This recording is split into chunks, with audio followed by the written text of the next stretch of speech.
Thank you for watching. This is Matt's production of A Midsummer Night's Dream.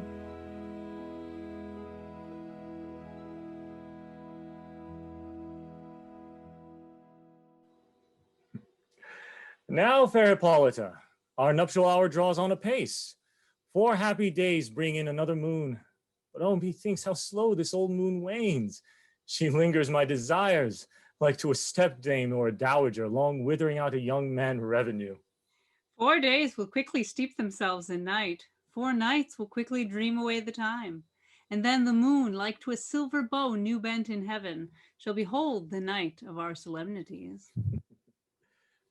Go, Philostrate, stir up the Athenian youth to merriments. Awake the pert and nimble spirit of mirth. Turn melancholy forth to funerals. The pale companion is not for our pomp. Hippolyta, I wooed thee with my sword, and won thy love doing thee injuries. But I will wed thee in another key, with pomp, with triumph, and with reveling. Happy be Theseus, our renowned Duke. Thanks, good Aegeus. What's the news with thee? Full of vexation come I, with complaint against my child, my daughter Hermia. Stand forth, Demetrius. My noble lord, this man hath my consent to marry her. Stand forth, Lysander, and my gracious Duke. This man hath bewitched the bosom of my child. Thou, Lysander, thou hast given her rhymes and interchanged love tokens with my child. Thou hast by moonlight at her window sung, with feigning voice, verses of feigning love, and stolen the impression of her fantasy with bracelets of thy hair, rings, gauds, conceits, knacks, trifles, nosegays, sweetness, messengers of strong prevailment in unhardened youth. With cunning hast thou filched my daughter's heart, turned her obedience, which is due to me, to a stubborn harshness. And, my gracious Duke, be it so, she will not hear before your grace consent to marry with Demetrius. I beg the ancient privilege of Athens. As she is mine, I may dispose of her. It shall be either to this gentleman or to her death, according to our law, immediately provided in that case. What say you, Hermia? Be advised, fair maid, to you your father should be as a god, one that composed your beauties, yea, and one to whom you are but as a form in wax, by him imprinted and within his power to leave the figure or disfigure it. Demetrius is a worthy gentleman.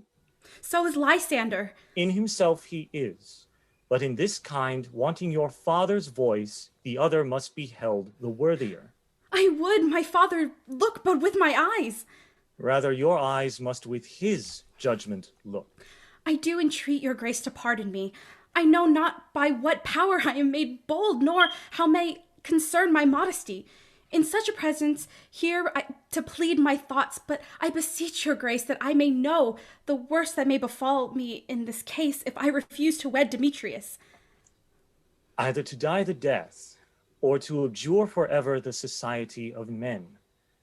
Therefore, fair Hermia, question your desires. Know of your youth, examine well your blood.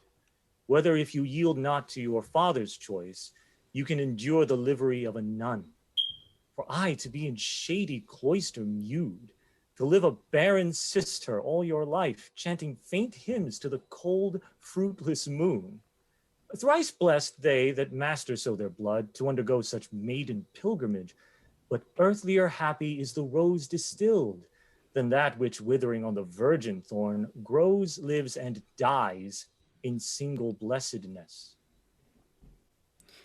So will I grow, so live, so die, my lord, ere I will my virgin patent up unto his lordship, whose unwished yoke my soul consents not to give sovereignty. Take time to pause, and by the next new moon, the sealing day betwixt my love and me, for everlasting bond of fellowship, upon that day, either prepare to die for disobedience to your father's will, or to wed Demetrius as he would, or on Diana's altar to protest for austerity and single life. Relent, sweet Hermia, and Lysander, yield thy crazed title to my certain right. You have her father's love, Demetrius. Let me have Hermia's. Do you marry him? Scornful Lysander, true he hath my love, and what is mine, my love shall render him. And she is mine, and all my right of her I do estate unto Demetrius. I am, my lord, as well derived as he, as well possessed. My love is more than his. My fortunes every way as fairly ranked, if not with vantage, as Demetrius's. And which is more than all those boasts can be, I am beloved of beauteous Hermia. Why should I not then prosecute my right? Demetrius, I will vouch it to his head, made love to Nader's daughter Helena, and won her soul. And she, sweet lady, devoutly dotes in idolatry upon the spotted and inconstant man. I must confess that I have heard so much, and with Demetrius thought to have spoke thereof, but being overfull of self-affairs, my mind did lose it. But Demetrius, come, and Commodus, you shall go with me. I have some private schooling for you both. For you, fair Hermia, look you arm yourself to fit your fancies to your father's will, or else the law of Athens yields you up, which by no means we may extenuate, to death or to a vow of single life. Come, Hippolyta. Good cheer, my love. Demetrius and Aegeus, go along. I must employ you in some business against our nuptial, and confer with you of something nearly that concerns yourselves. Duty and desire, we follow you. How now, my love? Why is your cheek so pale? How chance the roses there do fade so fast? Belike for want of rain, which I could well beteem them from the tempest of my eyes. Ay me, for aught that I could ever read, could ever hear by tale or history, the course of true love never did run smooth. But either it was different in blood, O cross too high to be thralled too low, or else miscraft in respective years, O spite too old to be engaged to young, or else it stood upon the choice of friends, O hell, to choose by another's eyes. or if there were a sympathy in choice, war, death, or sickness did lay siege to it, making it monotonous as any sound, swift as any shadow, short as any dream, brief as lightning in the collied night, that in a spleen unfolds both heaven and earth, and an ere man hath power to say, behold, the jaws of darkness do devour it up. So quick brings things come to confusion. If then true lovers have been ever crossed, it stands as an edict in destiny. Then let us teach our trial patience, because it is a customary cross, as due to love as thoughts and dreams and sighs and wishes and tears, poor fancy's followers. A good persuasion. Therefore, hear me, Hermia.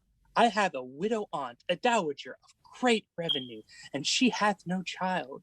From Athens is her house remote 7 leagues, and she respects me as her only son.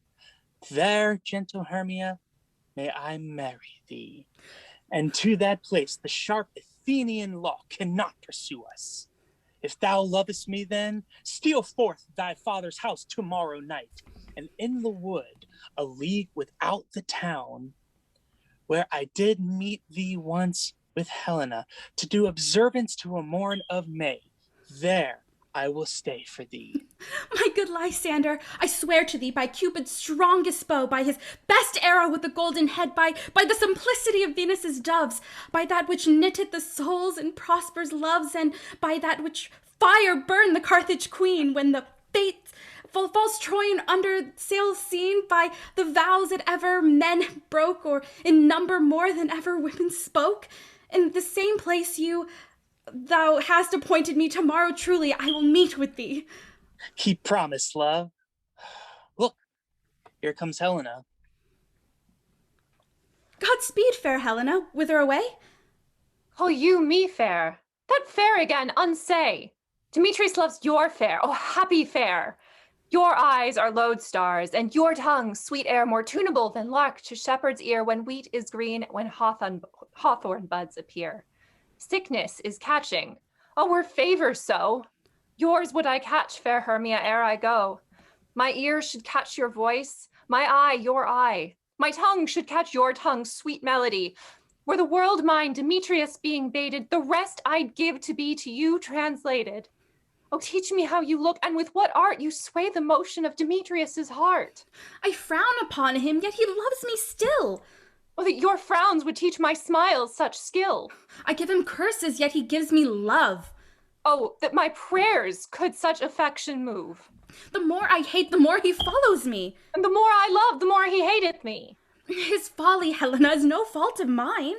None but your beauty. Would that fault were mine. Take comfort.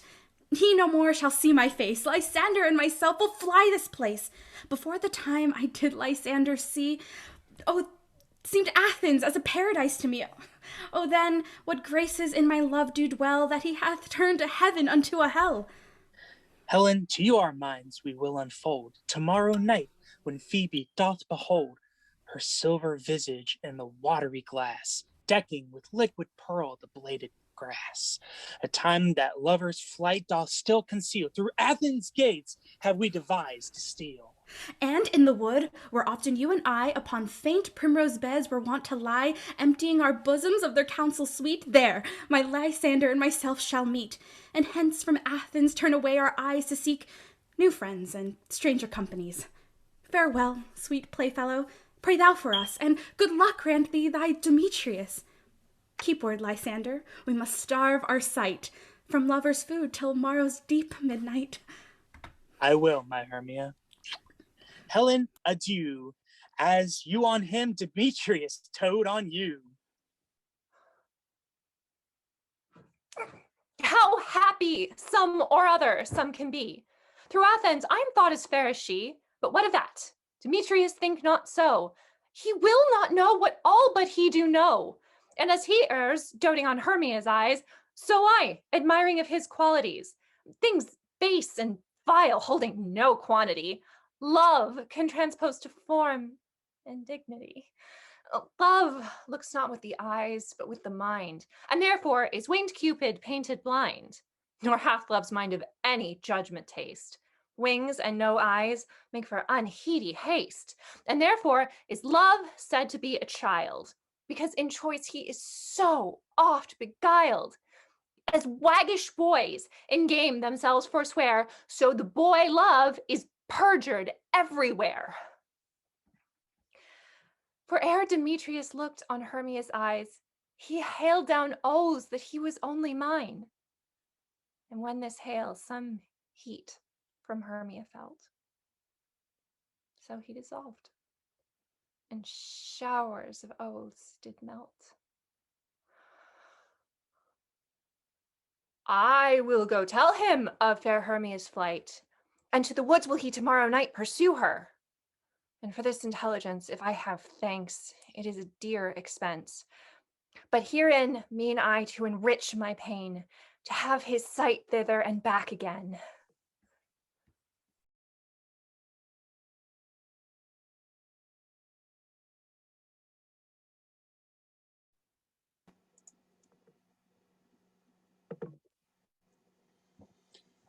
Is all our company here? You were best to call them generally, man by man, according to the script. Here is the scroll of every man's name, which is thought fit through all Athens to play in our interlude before the Duke and Duchess on his wedding day at night. First, good Peter Quince, say what the play treats on, then read the names of the actors, and so grow to a point. Mary, our is the most lamentable comedy and most cruel death of Pyramus and Thisbe. Ah, a very good piece of work, I assure you, and a merry. Now, good Peter Quince, call forth your actors by the scroll. Masters, spread yourselves. Answer as I call you. Nick Bottom, the weaver. Ready? Name what part I am for, and proceed. You, Nick Bottom, are set down for Pyramus. What is Pyramus?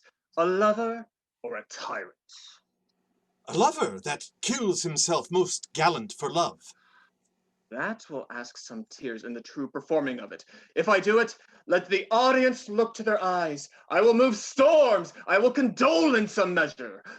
To the rest, yet my chief humor is for a tyrant. I could play Ercles rarely, or a parched Terracatin, to make all split. The raging rocks and shivering shock shall break the locks of prison gates, and Phoebus's car shall shine from far, and make and mar the foolish fates. This was lofty. Now, name the rest of the players. This is Ercles' vein, a tyrant's vein. A lover is more condoling. Francis Flute, the bellows mender. Peter Quince. Ah, Flute, you must take Thisbe on you. What is Thisbe? A wandering knight? It is the lady that Pyramus must love. Nay, faith, let me not play a woman. I have a beard coming. Oh, that's all one. You shall play it in a mask, and you may speak as small as you will. Ooh, and I may hide my voice. Let me play Thisbe too. I'll speak in a monstrous little voice. Thisbe, Thisbe. Oh, Pyramus dear, lover dear, thy Thisbe dear, and lady dear. No, you must play Pyramus, and Flute, you Thisbe. Well, proceed. Robin Starveling, the tailor. Here, Peter Quince. Robin Starveling, you must play Thisbe's mother. Tom Snout, the tinker. Hey, Peter Quince. You, Pyramus's father. Myself, Thisbe's father. Snug, the joiner. You, the lion's part. And I hope here is a play fitted. Have you the lion's part written? Pray you, if it be, give it me, for I am slow of study. You may do it extempore, for it is nothing but roaring. Ooh, let me play the lion too. I will roar that I will do any man's heart good to hear me. I will roar that I will make the Duke say, let him roar again, let him roar again. And you should do it too terribly. You would fright the Duchess and the ladies, that they would shriek, and that there were enough to hang us all. Oh, that would hang us, every mother's son. I grant you, friends, that if you should fright the ladies out of their wits, they would have no more discretion but to hang us. But I will aggravate my voice so that I will roar as gently as any sucking dove. I will roar you, and 'twere any nightingale. You can play no part but Pyramus, for Pyramus is a sweet-faced man, a proper man, as one shall see in a summer's day. A most lovely, gentlemanlike man. Therefore you must needs play Pyramus. Well, I will undertake it. What beard were I best to play it in? Why, what you will. Ooh.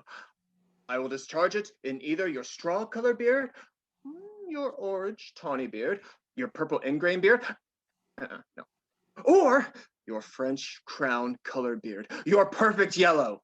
Some of your French crowns have no hair at all, and then you will play barefaced. But masters, here are your parts, and I am to entreat you, request you, and desire you to con them by tomorrow night, and meet me in the palace wood, a mile without the town by moonlight. There we will rehearse. For if we meet in the city, we shall be dogged with company, and our devices known. In the meantime, I will draw a bill of properties, such as our play wants.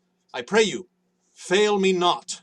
We will meet, and there we may rehearse most obscenely and courageously. Take pains, be perfect. Adieu.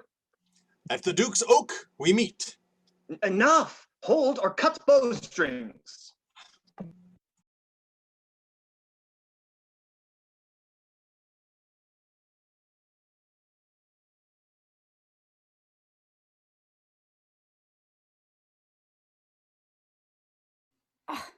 How now, spirit? Whither wander you?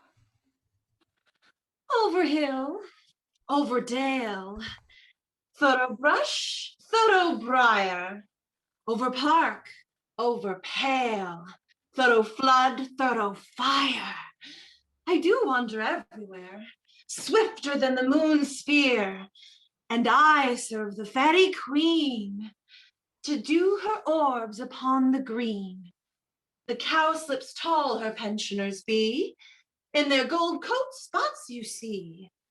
Those be rubies, fairy favors, in those freckles like their savors.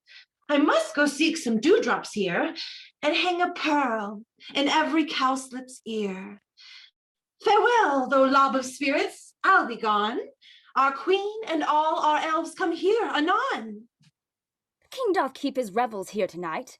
Take heed the queen come not within his sight.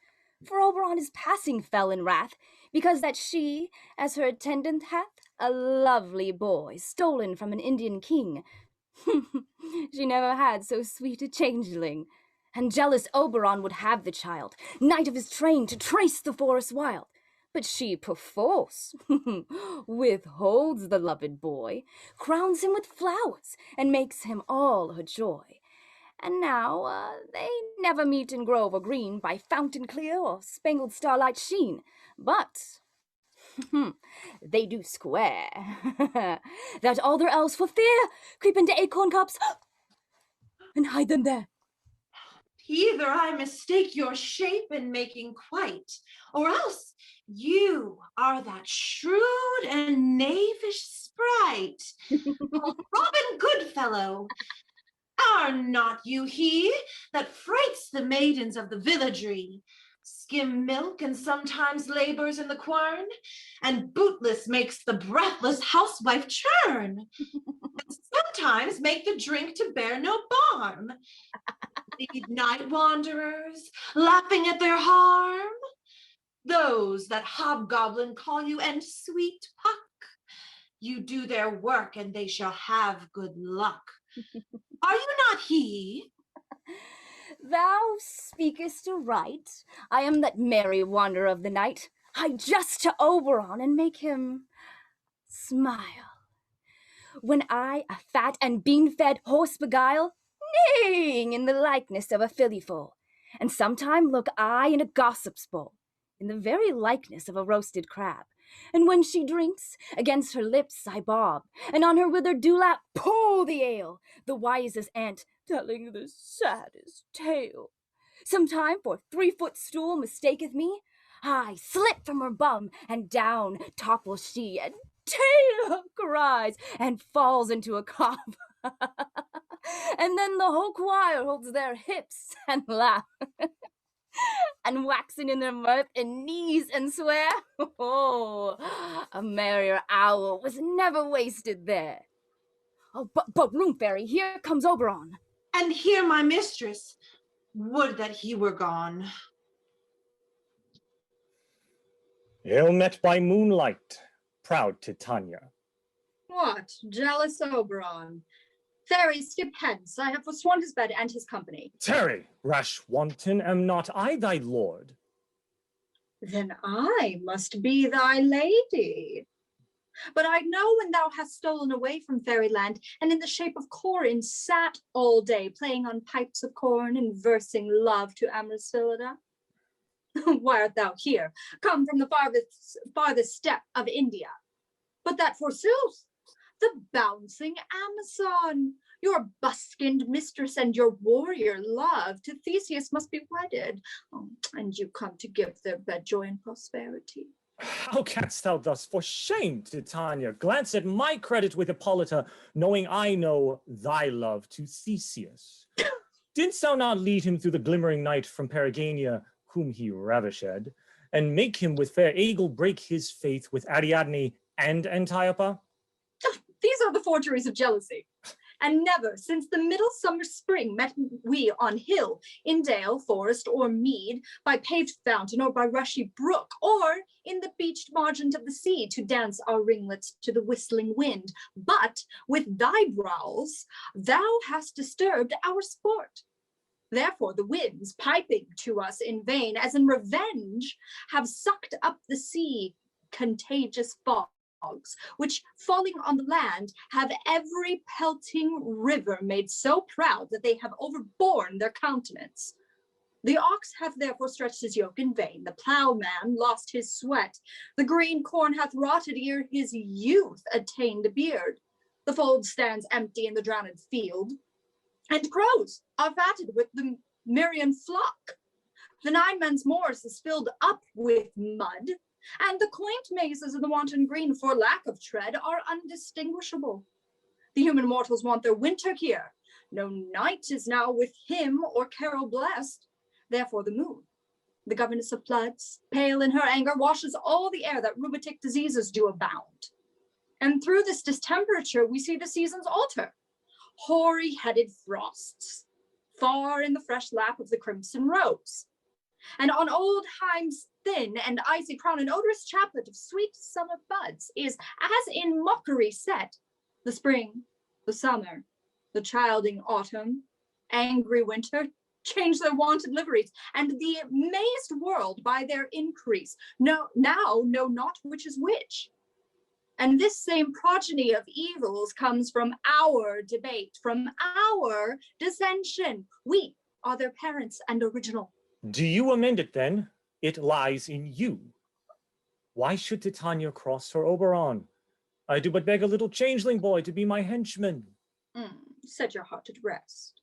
The fairy land buys not the child of me. His mother was a votaress of my order. And in the spiced Indian air by night, full often hath she gossiped by my side and sat with me on Neptune's yellow sands, marking the embarked traders on the flood. When we have laughed to see the sails conceive and grow big-bellied with the wanton wind, which she, with pretty and with swimming gait following, her womb then rich with my young squire would imitate, and sail upon the land to fetch me trifles and return again as from a voyage rich with merchandise. But she, being mortal, of that boy did die. And for her sake do I rear up her boy, and for her sake I will not part with him. How long within this wood intend you stay? Perchance till after Theseus' wedding day. If you will patiently dance in our round and see our moonlight revels, go with us. If not, shun me, and I'll spare your haunts. Give me that boy, and I will go with thee. Not for thy fairy kingdom. Fairies, away! We shall chide downright if I longer stay. Or go thy way. Thou shalt not from this grove till I torment thee for this injury. My gentle Puck, come hither. Thou rememberest, since once I sat upon a promontory and heard a mermaid on a dolphin's back uttering such dulcet and harmonious breath that the rude sea grew sibyl at her song, and certain stars shot madly from their spheres to hear the sea maid's music. I remember. That very time I saw, but thou couldst not, flying between the cold moon and the earth, Cupid all armed. A certain aim he took, at a fair vestal throned by the west, and loosed his love shaft smartly from his bow as it should pierce 100,000 hearts. But I might see young Cupid's fiery shaft quenched in the chaste beams of the watery moon, and the imperial votaress passed on in maiden meditation, fancy free. Yet marked I where the bolt of Cupid fell. It fell upon a little western flower, before milk white, now purple with love's wound, and maidens call it love in idleness. Fetch me that flower, the herb I showed thee once. The juice of it on sleeping eyelids laid will make a man or woman madly dote upon the next live creature that it sees. Fetch me this herb, and be thou here again ere the Leviathan can swim a league. Ha! I'll put a girdle round about the earth in 40 minutes. Having once this juice, I'll watch Titania while she is asleep and drop the liquor of it in her eyes. The next thing when she waking looks upon, be it on lion, bear, or wolf, or bull, on meddling monkey, or on busy ape, she shall pursue it with the soul of love. And ere I take this charm from off her sight, as I can take it with another herb, I'll make her render up her page to me. But who comes here? I am invisible and will overhear their conference. I love thee not, therefore pursue me not. Where is Lysander and fair Hermia?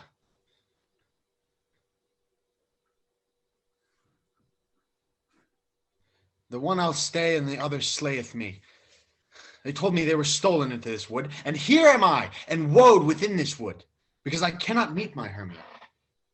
Hence, get thee gone, and follow me no more. You draw me, you hard-hearted adamant, but yet you draw not iron, for my heart is as true as steel. Leave you your power to draw, and I shall have no power to follow you. Do I entice you? Do I speak you fair? Or rather, do I not in plainest truth tell you I do not, nor cannot love you? And even for that do I love you the more. I am your spaniel, and Demetrius, the more you beat me, I will fawn on you. Use me, but as your spaniel. Spurn me, strike me, neglect me, lose me. Only give me leave, unworthy as I am to follow you. What worser place can I beg in your love, and yet a place of high respect with me, than to be used as you use your dog? Tempt not too much the hatred of my spirit, for I am sick when I do look on thee. And I am sick when I look not on you. You do impeach your modesty too much. To leave the city and commit yourself into the hands of one that loves you not, to trust the opportunity of night and the ill counsel of a desert place with the rich worthy of your virginity. Your virtue is my privilege, for that it is not night when I do see your face. Therefore I think I am not in the night. Nor doth this wood lack worlds of company, for you in my respect are all the world. Then how can it be said I am alone, when all the world is here to look on me? I'll run from thee and hide me in the brakes, and leave thee to the mercy of the wild beasts. The wildest hath not such a heart as you. Run when you will, the story shall be changed. Apollo flies and Daphne holds the chase. The dove pursues the griffin. The mild hind makes speed to catch the tiger, bootless speed, when cowardice pursues and valor flies. I will not stay thy questions. Let me go, or if thou follow me, do believe that but I shall do thee mischief in the wood. Aye, in the temple, in the town, in the field, you do me mischief. Fie, Demetrius! Your wrongs do set a scandal on my sex. We cannot fight for love as men may do. We should be wooed, and we're not made to woo.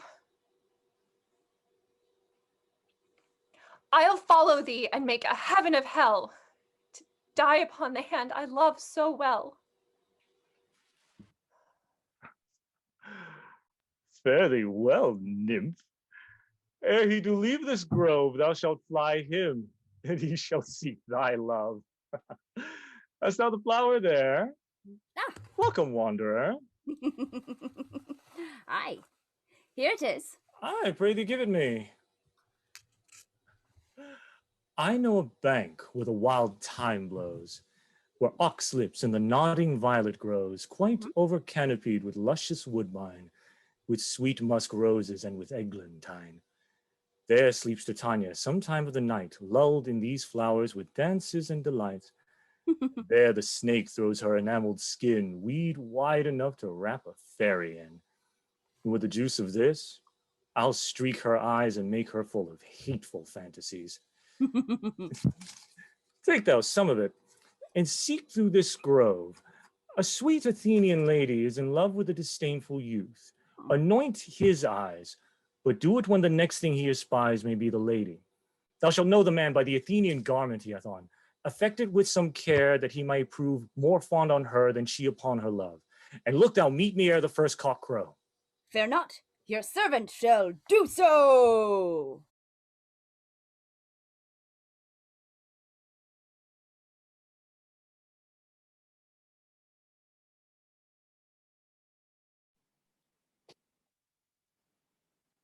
Come now, a roundel and a fairy song. Then for the third part of a minute hence. Some to kill cankers and the musk rose buds, some war with rear mice with their leathern wings to make my small elves coats, and some keep back the clamorous owl that nightly hoots and wonders at our quaint spirits. Sing me now asleep, then to your offices let me rest.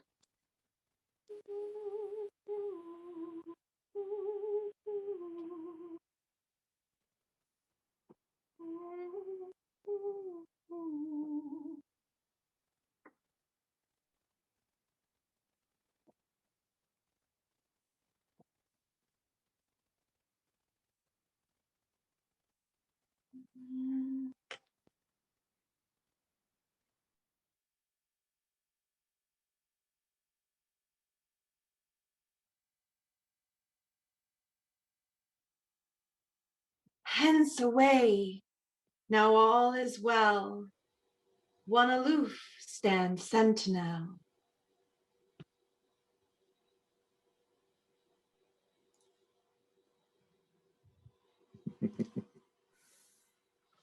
What thou seest when thou dost wake, do it for thy true love take. Love and languish for his sake. Be it ounce, or cat, or bear, pod or boar with bristled hair. In thy eye that shall appear when thou wakest, it is thy dear.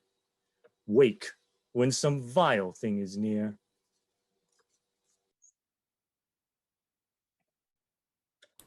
Fair love, you faint with wandering in the wood, and to speak truth, I have forgot our way. We'll rest us, Hermia, if you think it good, and tarry for the comfort of the day. Be it so, Lysander. Find you out a bed, for upon this bank will rest my head. One turf shall serve as pillow for us both. One heart, one bed, two bosoms, and one troth. Nay, good Lysander, for my sake, my dear, lie further off yet, do not lie so near. Oh, take the sense, sweet, of my innocence. Love takes the meaning in love's conference. I mean, that my heart unto yours is knit, so that but one heart we can make of it. Two bosoms interchained with an oath, so then two bosoms and a single troth. Then by your side, no bedroom me deny, for lying so, Hermia, I do not lie. Lysander riddles very prettily. Now much beshrew my manners and my pride if Hermia meant to say Lysander lied. But, gentle friend, for love and courtesy, lie further off in human modesty. Such separation as may well be said becomes a virtuous bachelor and a maid. So far be distant, and good night, sweet friend. Thy love ne'er alter till thy sweet life's end. Amen, amen to that fair prayer, say I. And then end life when I end loyalty. Here's my bed. Sleep, give thee all his rest. With half that wish, the wisher's eyes be pressed. To the forest have I gone, but Athenian found I none, on whose eyes I must perforce this flower's force in stirring love. Night and silence, who is here? Weeds of Athens he doth wear, this is he, my master said, despised the Athenian maid. And the maiden sleeping sound on the dank and dirty ground. Pretty soul, she does not lie. Near this lack-love, this killjoy, churl, upon thy eyes I throw all the power this charm doth owe. When thou wakest, let love forbid sleep his seat on thy eyelid. So awake when I am gone, for I must now to Oberon.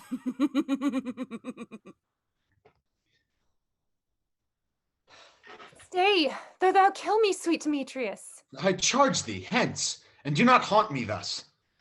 Oh, wilt thou darkly leave me? Do not so. Stay on thy peril. I alone will go.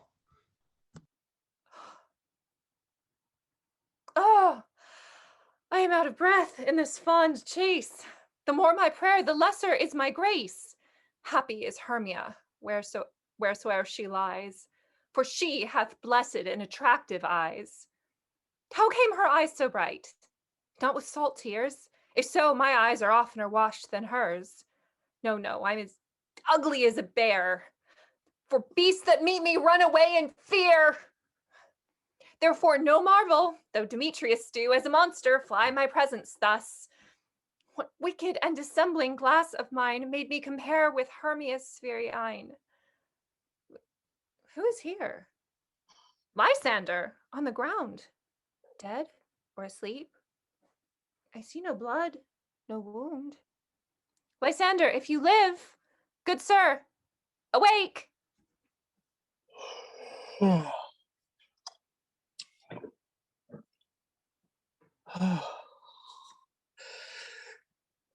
and run through fire I will for thy sweet sake, transparent Helena.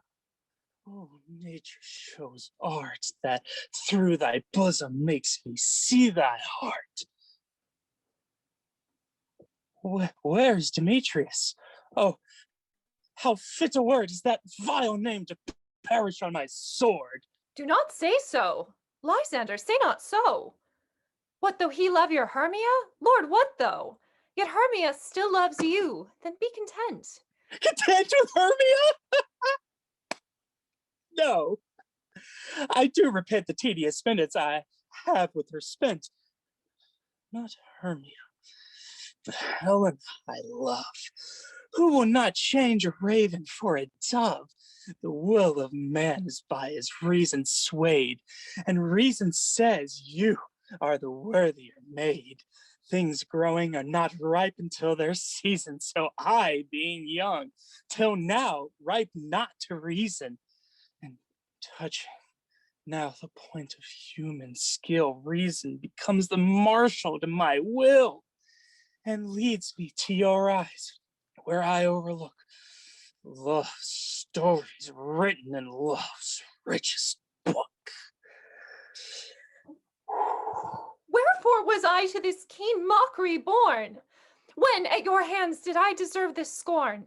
Is it not enough, is it not enough, young man, that I did never know, never can, deserve a sweet look from Demetrius' eye? But you must flout my insufficiency. Good troth, you do me wrong. Good sooth, you do in such disdainful manner me to woo. But fare you well, perforce, I must confess I thought you lord of more true gentleness. Oh, that a lady of one man refused should be of another, therefore be abused.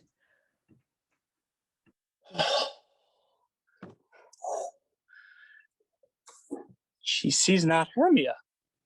Hermia, sleep thou there, and never mayest thou come Lysander near.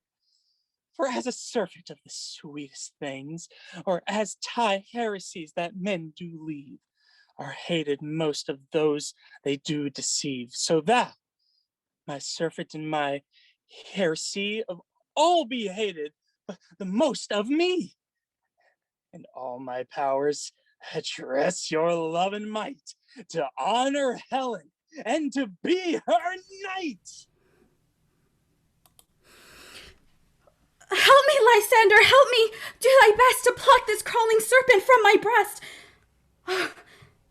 Ay me, for pity, what a dream was here.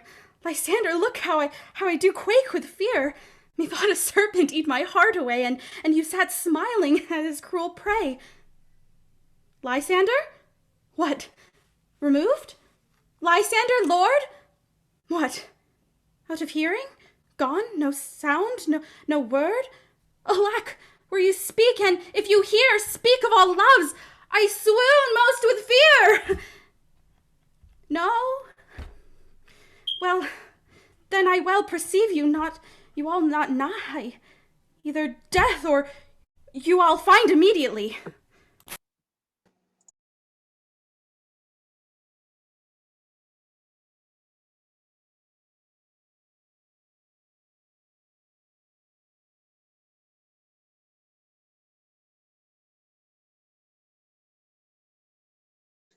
Are we all met? Pat, and here's a marvelous convenient place for our rehearsal. This green plot shall be our stage, this hawthorn brake our tiring house, and we will do it in action as we will do it before the Duke. Peter Quince. What sayest thou, Bully Bottom? There are things in this comedy of Pyramus and Thisbe that will never please. First, Pyramus must draw a sword to kill himself, which the ladies cannot abide. How answer you that? Fire lake in a parlous fear. I believe we must leave the killing out when all is done. Not a whit. I have a device to make all well. Write me a prologue, and let the prologue seem to say, we will do no harm with our swords, and that Pyramus is not killed indeed. And, for the more better assurance, tell them that I, Pyramus, am not Pyramus, but Bottom the Weaver. This will put them out of fear. Well, we will have such a prologue, and it shall be written in 8 and 6. No, make it 2 more. Let it be written in 8 and 8. Will not the ladies be afeard of the lion? I fear it, I promise you. Masters, you ought to consider with yourselves. To bring in, God shield us, a lion among ladies is a most dreadful thing, for there is not a more fearful wild fowl than your lion living, and we ought to look to it. Therefore, another prologue must tell he is not a lion. Nay, you must name his name, and half his face must be seen through the lion's neck, and he himself must speak through, saying thus, or to the same defect, ladies, or fair ladies, I would wish you, or I would request you, or I would entreat you not to fear, not to tremble, for my life is yours. If you would think I come hither as a lion, it were pity of my life. No, I am no such thing. I am a man as other men are. And there indeed let him name his name, and tell them plainly he is Snug the Joiner. Well, it shall be so. But there is 2 hard things. That is, to bring the moonlight into the chamber. For you know, Pyramus and Thisbe meet by moonlight. Doth the moon shine that night we play our play? A calendar! A calendar! Look in the almanac! Find out moonshine! Find out moonshine! Yes, it doth shine that night. Why, then may you leave a casement of the great chamber window, where we play, open, and the moon may shine in at the casement. Aye, or else one must come in with a bush of thorns and a lanthorn, and say he comes to disfigure or to present the person of moonshine. Then there is another thing. We must have a wall in the great chamber, for Pyramus and Thisbe says the story did talk through the chink of a wall. You can never bring in a wall. What say you, Bottom? Some man or other must present wall, and let him have some plaster, or some loam, or some rough cast about him, to signify wall. And let him hold his fingers thus, and through that cranny shall Pyramus and Thisbe whisper. Well, if that may be, then all is well. Come, sit down, every mother's son, and rehearse your parts. Pyramus, you begin. When you have spoken your speech, enter into that break, and so every one according to his cue. What hempen homespuns have we swaggering here? So near the cradle of the fairy queen? Oh, what?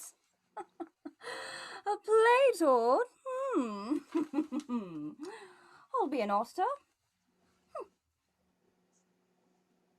An actor too, perhaps, if I see cause. Speak, Pyramus. Thisbe, stand forth. Thisbe, the flowers of odious savor sweet. Odors, odors.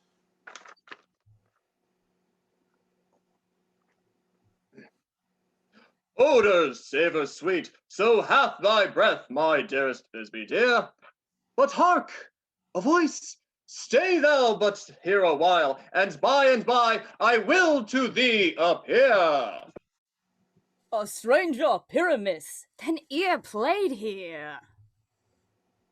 Must I speak now? Aye, marry must you, for you must understand he goes but to see a noise that he heard, and is to come again. Most radiant Pyramus, most lily white of hue of color like the red rose of triumphant briar, most brisky juvenile and eke most lovely Jew, as truest as the truest horse that yet would never tire, I'll meet thee, Pyramus, at Minnie's tomb. Ninnis' tomb, man, why must you not speak that yet? Oh, that you answer to Pyramus. You speak all your part at once, cues, and all Pyramus enter. Your cue is past, it is never tire. As true as horse that yet would never tire. If I were fair Thisbe, I were only thine. Monstrous! Oh, strange! We are haunted. Pray, masters, fly! Fly, masters, help!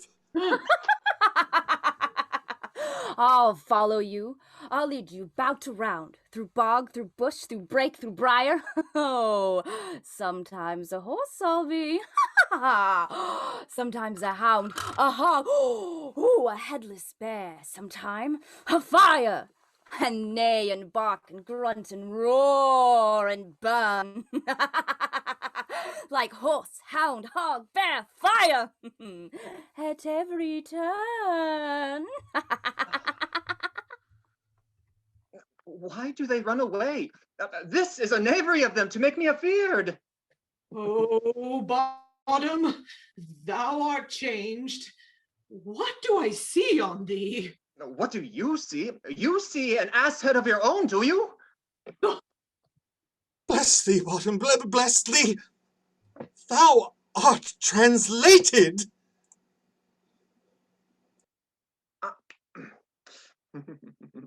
I see their knavery. This is to make an ass of me, to fright me, if they could. But I will not stir from this place. Do what they can. I will walk up and down here, and I will sing. That they shall hear. I am not afraid. The ousel cock so black of hue, with orange tawny bill, the throstle with his note so true, the wren with little quill. Hee-haw! Oh, what angel wakes me from my flowery bed? The finch, the sparrow, and the lark, the plain song cuckoo gray, whose note full many a man doth mark, and dares not answer nay. Hee-haw! Huh. For indeed, who would set his wit to so foolish a bird? Who would give a bird the lie, though he cry cuckoo never so? I pray thee, gentle mortal, sing again. Mine ear is much enamored by thy note. So is mine eye enthralled to thy shape. And thy fair virtues perforce doth move me on the first view to say, to swear, I love thee. Methinks, mistress, you should have little reason for that. And yet, to say the truth, reason and love keep little company together nowadays. The more the pity that some honest neighbors will not make them friends. Nay, I can gleek upon occasion. Thou art as wise as thou art beautiful. Not so neither, but if I had wit enough to get out of this wood, I have enough to serve mine own turn. Oh, out of this wood do not desire to go. Thou shalt remain here, whether thou wilt or no. I am a spirit of no common rate. The summer still doth tend upon my state, and I do love thee. Therefore go with me. I'll give thee fairies to attend on thee, and they shall fetch thee jewels from the deep, and sing while thou on pressed flowers doth sleep. And I will purge thy mortal grossness so that thou shalt like an airy spirit go. Peace blossom, cobweb, moth, and mustard seed. Ready. And I. Where shall we go? Be kind and courteous to this gentleman. Hop in his walks and gambol in his eyes. Feed him with apricots and dewberries, with purple grapes, green figs, and mulberries. The honey bags steal from the humble bees, and for night tapers crop their waxen thighs, and light them as the fiery glowworm's eyes, to have my love, to bed and to arise. And pluck the wings from painted butterflies, to fan the moonbeams from his sleeping eyes. Not to him, elves, and do him courtesies. Hail, mortal. Hail. Hail. I cry your worship's mercy heartily. I beseech your worship's name. Cobweb. Oh, I shall desire you of more acquaintance, good Master Cobweb. If I cut my finger, I shall make bold with you. Your name, honest gentleman? Peas Blossom. Oh, I pray you, commend me to Mistress Squash, your mother, and to Master Peascod, your father. Good Master Peas Blossom, I shall desire you of more acquaintance too. Your name, I beseech you, sir. Mustard Seed. Good Master Mustard Seed, I know your patience well. That same cowardly, giants-like Oxbeat hath devoured many a gentleman of your house. I promise you your kindred hath made my eyes water ere now. I desire your more acquaintance, good Master Mustard Seed. Come, wait upon him. Lead him to my bower. The moon, methinks, looks with a watery eye, and when she weeps, weeps every little flower, lamenting some enforced chastity. Tie up my love's tongue, bring him silently.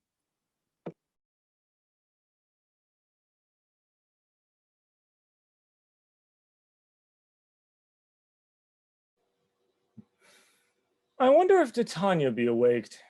Then what it was that next came in her eye, which she must dote on in extremity.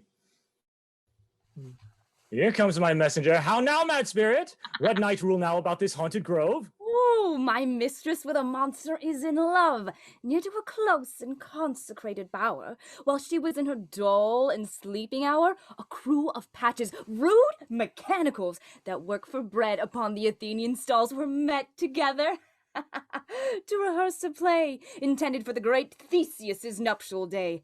The shallow was thick skin of that barren sort who, Pyramus presented in their sport, forsook his scene and entered in a break. When I did him at this advantage take an ass's knoll I fix on his head, anon his Thisbe must be answered, and forth my mimic comes when they him spy, as wild geese that the creeping fowler's eye, or russet padded coughs, many in sport, rising and cawing at the gun's report, sever themselves and madly sweep the sky. So at our stamp, here over and over one falls. He murder cries and help from Athens calls. Oh, their sense thus weak, mixed with their fears thus strong, oh, made senseless things begin to do them wrong. For briars and thorns at their perils snatch some sleeves, some hats. From yielders all things catch. I led them on this distracted fear and left sweet Pyramus translated there. Oh, when in that moment so it came to pass, Titania waked and straightway loved an ass. This falls out better than I could devise. But hast yet that's the Athenian's eyes with the love juices I bid thee do? Oh, I took him sleeping. That is finished too. And the Athenian woman by his side, that when he waked afore, she must be eyed. Stand close. This is the same Athenian. Oh, this is the woman, but not this the man. Oh, why rebuke you him that loves you so? Lay breath so bitter on your bitter foe. Now I but chide, but I should use thee worse, for thou I fear hast given me cause to curse. If thou hast slain Lysander in his sleep, be o'er shoes in blood and plunged in the deep, and kill me too. The sun was not so true unto the day as he to me. Would he have stolen away from sleeping Hermia? I'll believe as soon as the whole earth may be bored, and that the moon may through the center creep, and so displease her brother's noontide with antipodes. It cannot be but thou hast murdered him. So should a murderer look so dead, so grim? So should the murdered look, and so should I, pierced through the heart with your stern cruelty. Yet you, the murderer, look as bright, as clear as yonder Venus in her glimmering sphere. What's this to my Lysander? Where is he? Oh, good Demetrius, wilt thou give him me? I had rather give his carcass to my hounds. Out, dog! Out, cur! Thou drivest me past bounds of maiden patience. Hast thou slain him then? Henceforth be never numbered among men.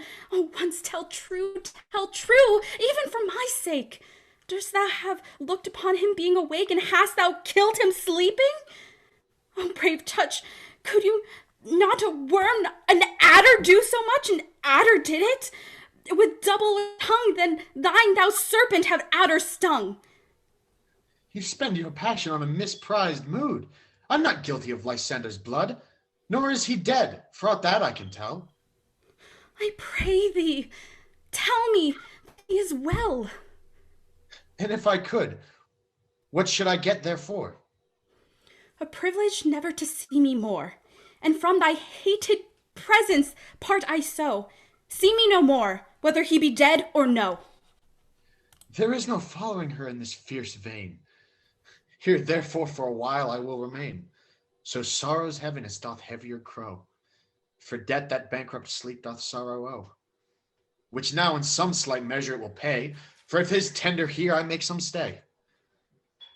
What hast thou done? Thou hast mistaken quite, and laid the love juice on some true love's sight. Of thy misprison must perforce ensue some true love turned, and not a false turned true. Well, then fate overrules that. One man holding troth, a million fail confounding oath on oath. About the wood go swifter than the wind, and Helena of Athens look thou find. All fancy sick she is, and pale of cheer, with sighs of love that cost the fresh blood dear. By some illusion see thou bring her here. I'll charm his eye against she do appear. I go. Look how I go, swifter than the arrow of the Tartar's bow.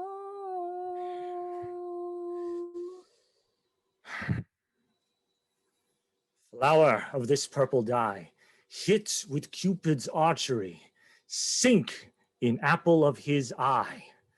When his love he doth espy, let her shine as gloriously as the Venus of the sky.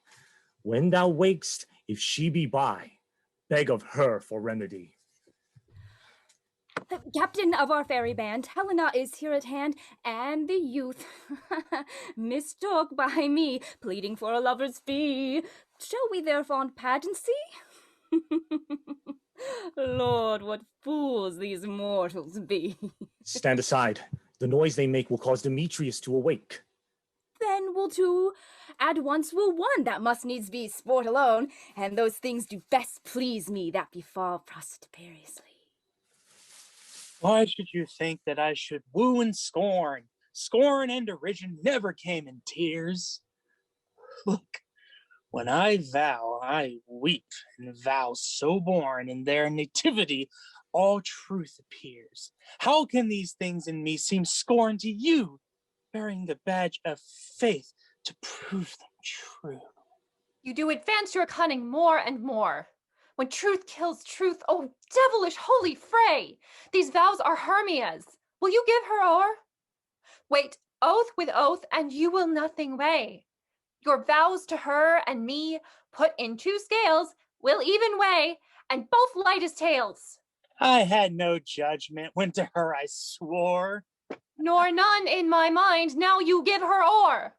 Demetrius loves her, and he loves not you. Oh, Helena, goddess, nymph, perfect, divine, to what, my love, shall I compare thine eyne? Crystal is muddy. Oh, how ripe and show thy lips, those kissing cherries, tempting grow. That pure congealed white, high Taurus snow, fanned with the eastern wind, turns to a crow.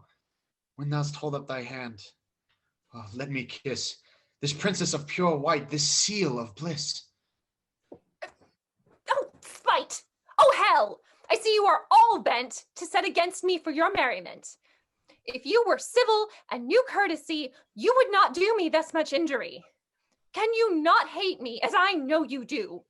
But you must join in souls to mock me too?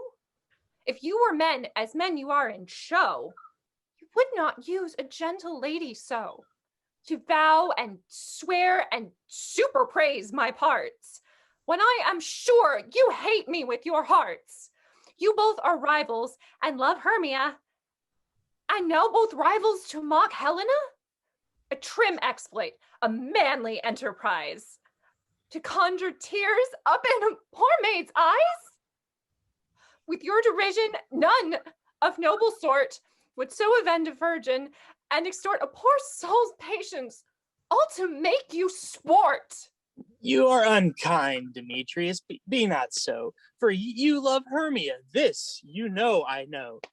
And here, with all goodwill, with all my heart, in Hermia's love, I yield you up my part, and yours of Helena to me bequeath, whom I do love and will love to my death. Never did mockers waste more idle breath. Lysander, keep thy Hermia. I will none. If ever I loved her, all that love is gone. My heart to her but as guest-wise sojourned, and now to Helena is to home returned, there to remain. Helen, it is not so. Despair is not the faith thou dost not know, lest to thy peril thou be clear. Look, where thy love comes, yonder is thy dear. Dark night, that from the eye his function takes, the ear more quick of apprehension makes, wherein it doth impair the seeing sense, it pays the hearing double recompense. Thou art not by mine eye, Lysander, found, mine ear, I thank it, brought me to thy sound, but why, unkindly, didst thou leave me so? Why should he stay? Whom love doth press to go? What love could press Lysander from my side? Lysander's love, that would not be him bide. Fair Helena, who more ingolds the night than all you fiery O's and eyes of light. Why seekest thou me? Could not this make thee know I hate thee? The hate I bear thee made me leave thee so. You speak not as you think, it cannot be. Oh, she is one of this confederacy. Now I perceive they have conjoined all three to fashion this false sport in spite of me. Injurious Hermia, most ungrateful maid, have you conspired, have you with these contrived to bait me with this foul derision? Is all the counsel that we two have shared, the sisters' vows, the hours that we have spent when we have chid the hasty-footed time for parting us, oh, is it all forgot? All school days friendship, childhood innocence. We Hermia, like two artificial gods, have with our needles created both one flower, both on one sampler, sitting on one cushion, both warbling of one song, both in one key, as if our hands, our sighs, our voices and minds had been incorporate. So we grow together, like to a double cherry seeming parted, but yet a union in partition.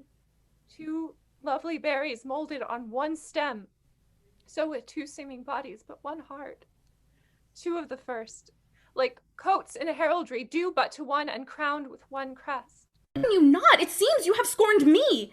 Have you not, said Lysander, as in scorn, to follow me and praise my eyes and face, and made your other love, Demetrius, who even but now did spurn me with his foot, to call me goddess, nymph, divine and rare, precious, celestial?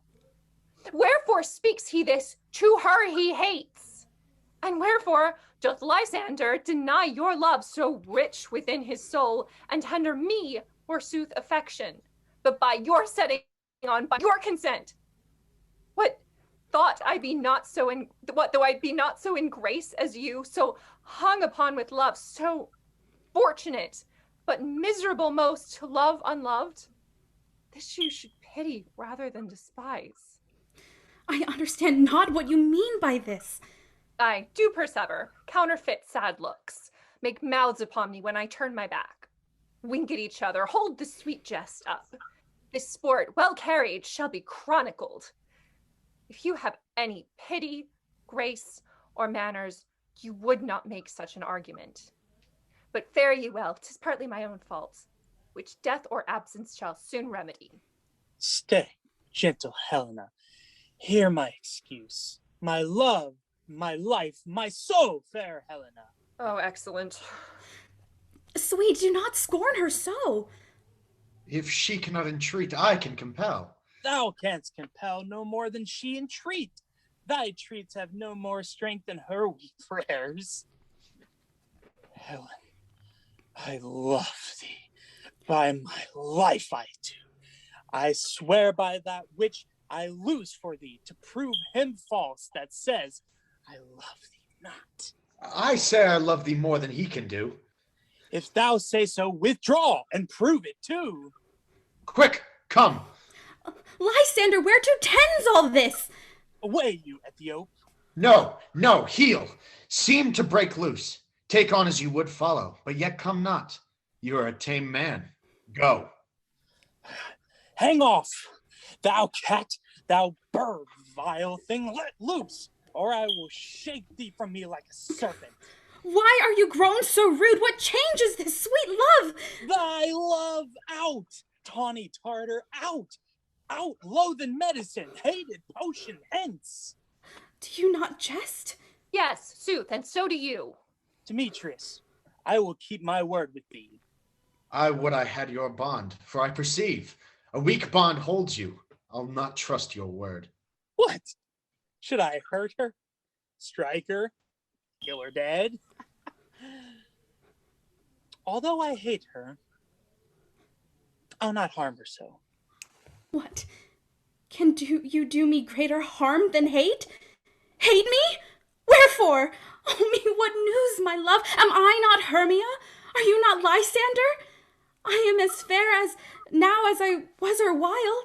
Since night you loved me, since night you left me. Why?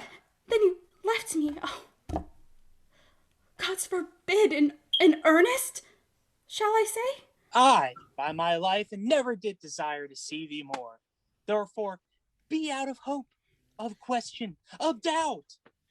Be certain, nothing truer, 'tis no jest, that I do hate thee and love Helena.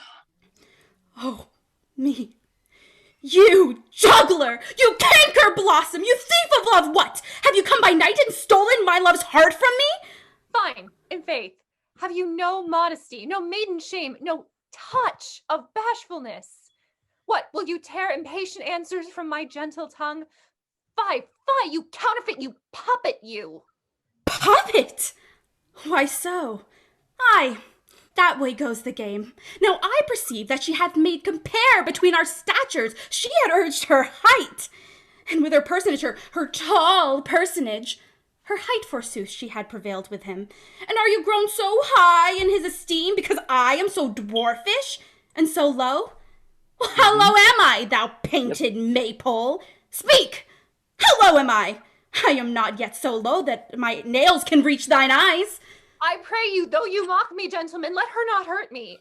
I was never cursed. I have no gift at all in shrewishness. I am a right maid for my cowardice. Let her not strike me. You may perhaps think because she is something lower than myself that I can match her. Lower, hark again! Good Hermia, do not be so bitter with me. I evermore did love you, Hermia. Did ever keep your counsels, never wronged you. Say that in love unto Demetrius, I told him of your stealth unto this wood. He followed you, for love I followed him. But he hath chid me hence, and threatened me to strike me, spurn me, nay, to kill me too. And now, so you will let me quiet go to Athens, will I bear my folly back and follow you no further. Let me go. See how simple and how fond I am. Why, get you gone? Who is it that hinders you? A foolish heart that I leave here behind. What? With Lysander? With Demetrius. Be not afraid. She shall not harm thee, Helena. No, sir, she shall not. Thou you take her part.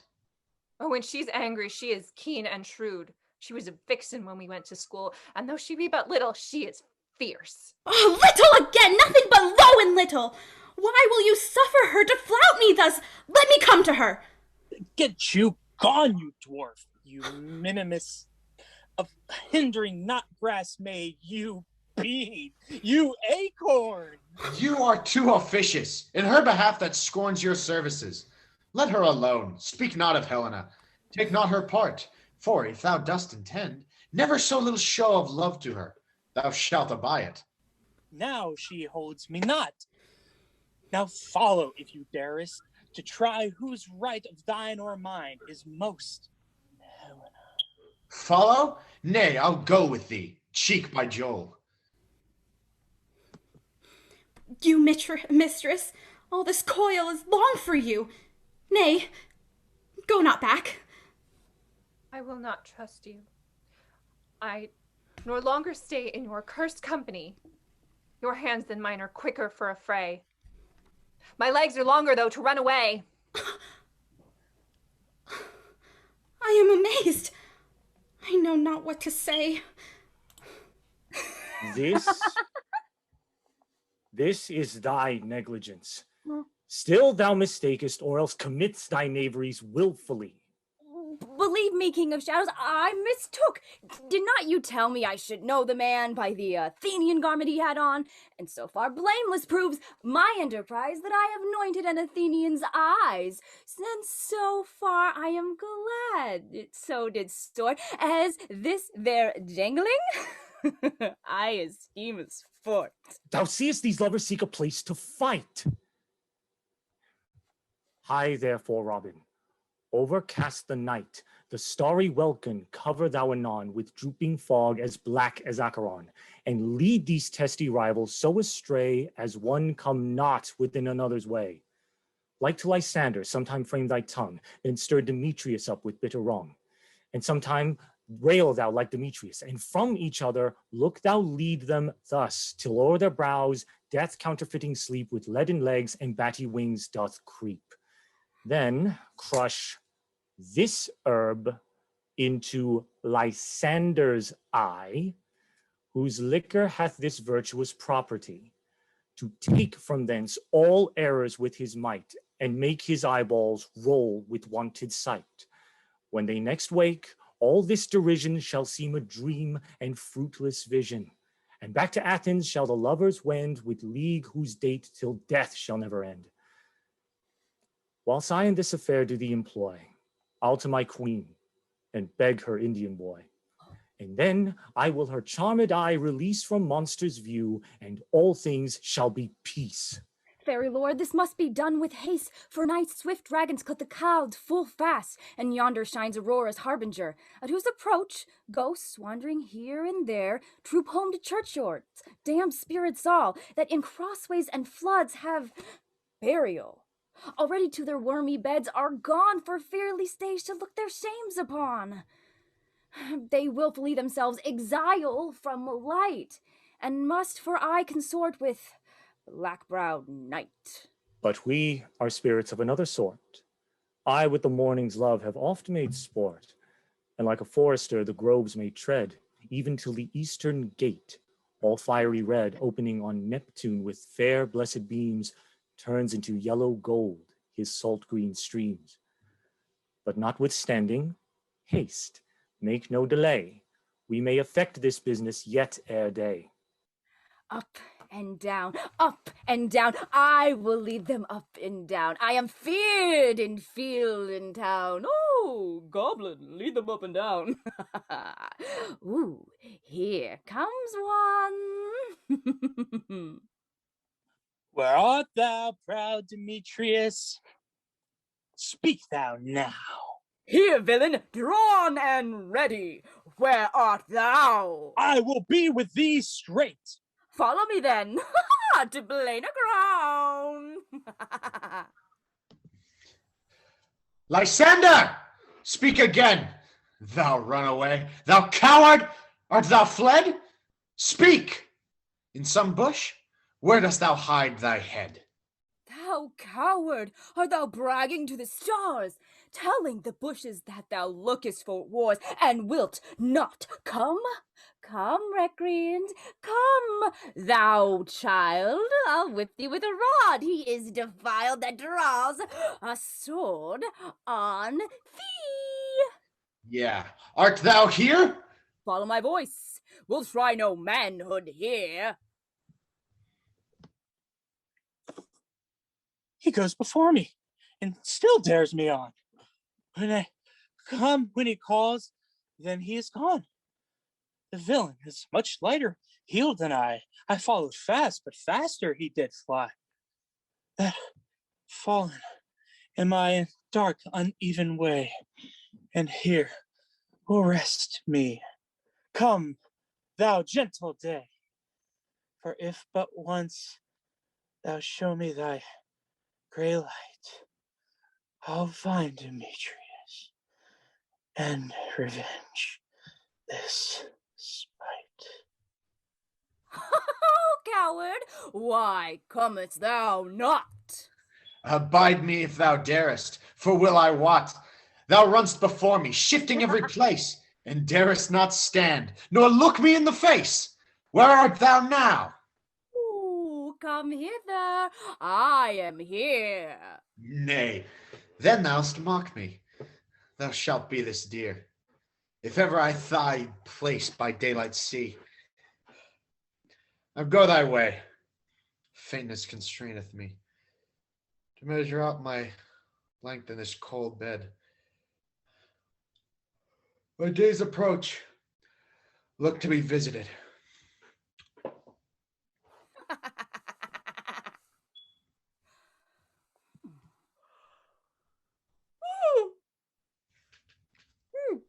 Oh, weary night. Oh, long and tedious night. Abate thy hour. Shine comforts from the east, that I may back to Athens by daylight from these that my poor company detest. And sleep, that sometimes shuts up sorrow's eye, steal me a while from mine own company. Yeah, but 3? Come, one more. 2 of both kinds make up 4. Here she comes, cursed and sad. Cupid is a knavish lad, thus to make poor females mad. Never so weary, never so in woe, bedabbled with the dew and torn with briars, I can no further crawl, no further go. My legs can keep no pace with my desires. Here will I rest until the break of day. Heavens shield Lysander, if they mean a fray. On the ground, sleep sound. I'll apply to your eye gentle lover remedy. When thou wakest, thou takest true delight in the sight of thy former lady's eye, and the country proverb known, that every man shall take his own, in your waking shall be shown. Jack shall have Jill, naught shall go ill. The man shall have his mare again, and all will be well.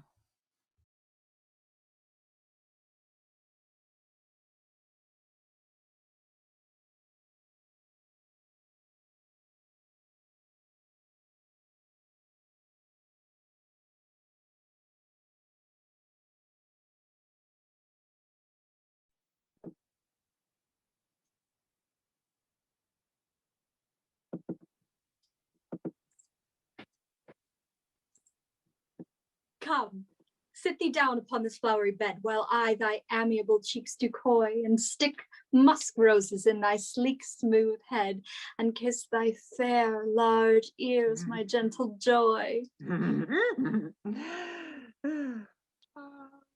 Where's Peas Blossom? Ready? Scratch my head, Peas Blossom.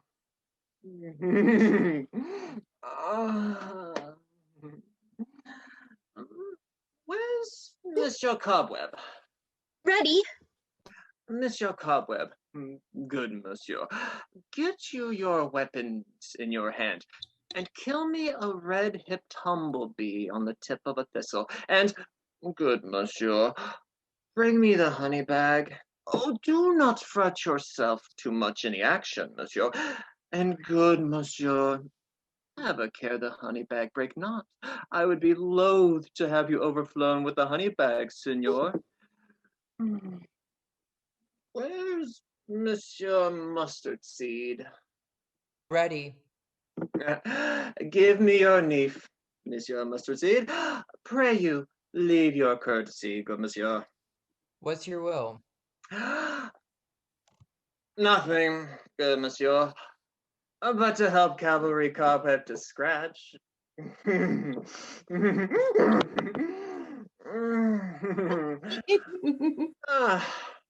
I must to the barber's, monsieur, for methinks I am marvelous hairy about the face, and I am such a tender ass, if my hair do but tickle me, I must scratch. What, wilt thou hear some music, my sweet love? I have a reasonable good ear in music. Let's have the tongs and the bones. Or say, sweet love, what thou desirest to eat. Oh, truly, a peck of provender. I could munch your good dry oats. Methinks I have a great desire to a bottle of hay.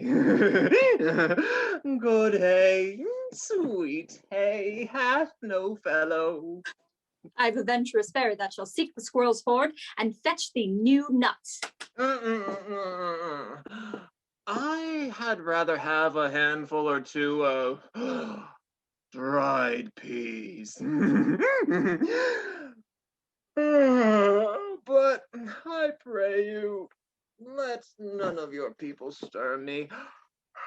I have an exposition of sleep come upon me. Sleep thou, and I will wind thee in my arms. Fairies, be gone, and be always away. So doth the woodbine, the sweet honeysuckle gently entwist, the female ivy so enrings the barky fingers of the elm. Oh, how I love thee, how I dote on thee. Welcome, good Robin. Seest thou this sweet sight? Her dotage now I do begin to pity. For meeting her of late behind the wood, seeking sweet favors for this hateful fool, I did upbraid her and fall out with her. For she his hairy temples then had rounded with a coronet of fresh and fragrant flowers. And that same dew, which sometime on the buds was wont to swell like round and orient pearls, stood now within the pretty floweret's eyes like tears that did their own disgrace bewail. When I had at my pleasure taunted her, and she in mild terms begged my patience, I then did ask of her her changeling child, which straight she gave me, and her fairy sent to bear him to my bower in fairyland. And now I have the boy. I will undo this hateful imperfection of her eyes, and, gentle Puck, take this transformed scalp from off the head of this Athenian swain, that he, awaking when the other do, may all to Athens back again repair, and think no more of this night's accidents, but as the fierce vexation of a dream. But first, I will release the fairy queen.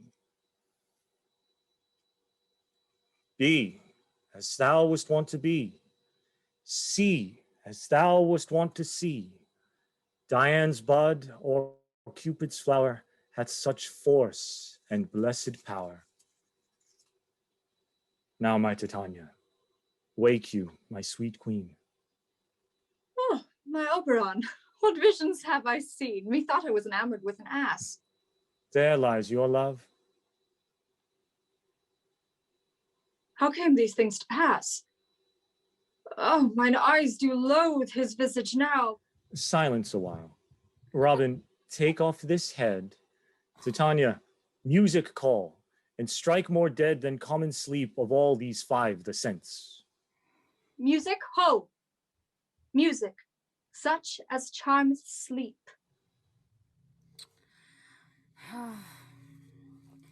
Now when thou wakest with thine own fool's eyes, peep. Sound, music. Come, my queen, take hands with me, and rock the ground whereon these sleepers be. Now thou and I are new in amity, and will tomorrow midnight solemnly dance in Duke Theseus' house triumphantly, and bless it to all fair prosperity. There shall the pairs of faithful lovers be wedded with Theseus all in jollity. Fairy King, attend and mark, I do hear the morning lark. Then, my queen, in silence sad, trip we after the night's shade. We the globe can compass soon, swifter than the wandering moon. Come, my lord, and in our flight, tell me how it came this night that I sleeping here was found with these mortals on the ground.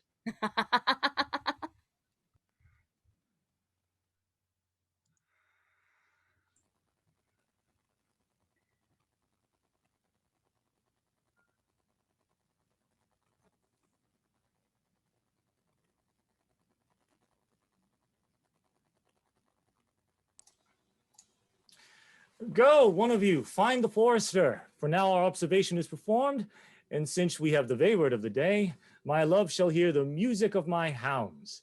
Uncouple in the western valley, let them go. Dispatch, I say, and find the forester.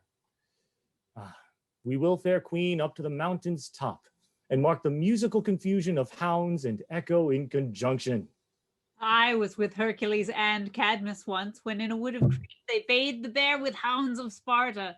Never did I hear such gallant chiding, for besides the groves, the skies, the fountains, every region near seemed all one mutual cry. I never heard so musical a discord, such sweet thunder. My hounds are bred of the Spartan kind, so flued, so sanded, and their heads are hung with ears that sweep away the morning dew.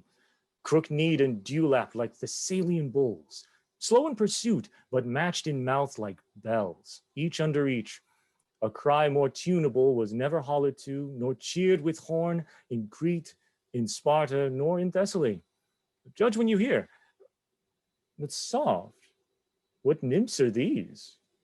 My lord, this is my daughter here asleep. And this Lysander, this Demetrius is, this Helena, old Medar's Helena. I wonder of their being here together. No doubt they rose up early to observe the rite of May, and hearing our intent came here and grace our solemnity. But speak, Aegeus, is not this the day that Hermia should give answer of her choice? It is, my lord. Go, bid the huntsmen wake them with their horns. Good morrow, friends! Saint Valentine is past. Begin these woodbirds but a couple now? Pardon, my lord. I pray you all, stand up. I know you two are rival enemies. How come this gentle concord in the world, that hatred is so far from jealousy, to sleep by hate and fear no enmity? My lord, I shall reply amazedly, half sleep, half waking, but as yet, I swear, I cannot truly say how I came here. But as I think, for truly would I speak, and now do I bethink me, so it is. I came here with Hermia hither. Our intent was to be gone from Athens, where we might, without the peril of Athenian law. Enough! Enough! My lord, you have enough. I beg the law upon his head. They would have stolen away. They would, Demetrius, thereby to have defeated you and me.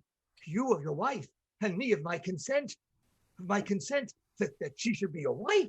My lord, fair Helen told me of their stealth, of this their purpose hither in this wood. And I, in fury, hither followed them. Fair Helena, in fancy, followed me. By my good lord, I wot not by what power, but by some power it is. My love to Hermia, melted as the snow, seems to me now as the remembrance of an idle god, which in my childhood I did not dote upon. And all the faith, the virtue of my heart, the object and the pleasure of mine eye, is only Helena. To her, my lord, was I betrothed, there I saw Hermia, but like in sickness did I loathe this food. But as in health, come to my natural taste. Now I do wish it, love it, long for it, and will forevermore be true to it. Fair lovers, you are fortunately met. Of this discourse we more will hear anon. Aegeus, I will overbear your will, for in the temple by and by with us these couples shall eternally be knit. And for the morning now is something worn. Our purposed hunting shall be set aside. Away with us to Athens, 3 and 3. We'll hold a feast in great solemnity. Come, Hippolyta. These things seem small and indistinguishable. Methinks I see these things with parted eye, when everything seems double. So methinks. And I have found Demetrius like a jewel, mine own and not mine own. Are you sure that we are awake? It seems to me that we sleep, we dream.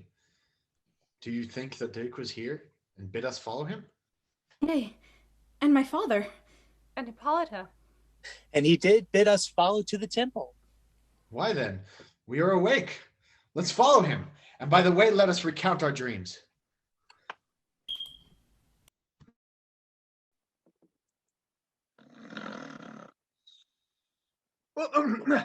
When my cue comes, call me, and I will answer. My next is, most fair Pyramus.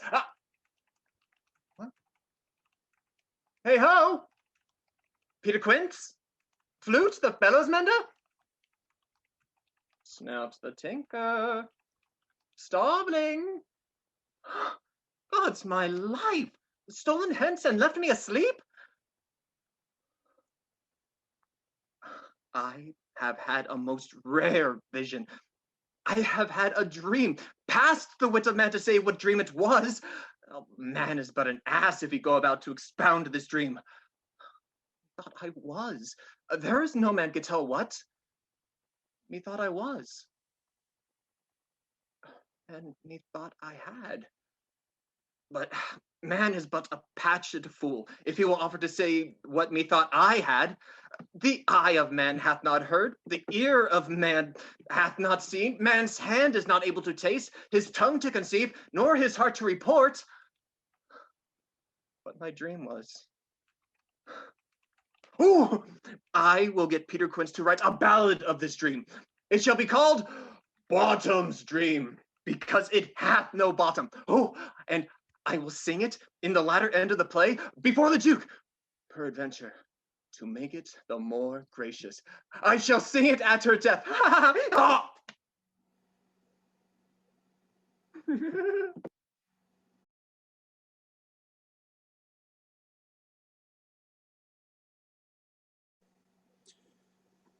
Have you sent to Bottom's house? Is he come home yet? He cannot be heard of. Out of doubt, he is transported. If he come not, then the play is marred. It goes not forward, doth it? It is not possible. You have not a man in all Athens able to discharge Pyramus but he. No, he hath simply the best wit of any handicraft man in Athens. Yea, and the best person too. And he is a very paramour for a sweet voice. You must say paragon. A paramour is, God bless us, a thing of naught.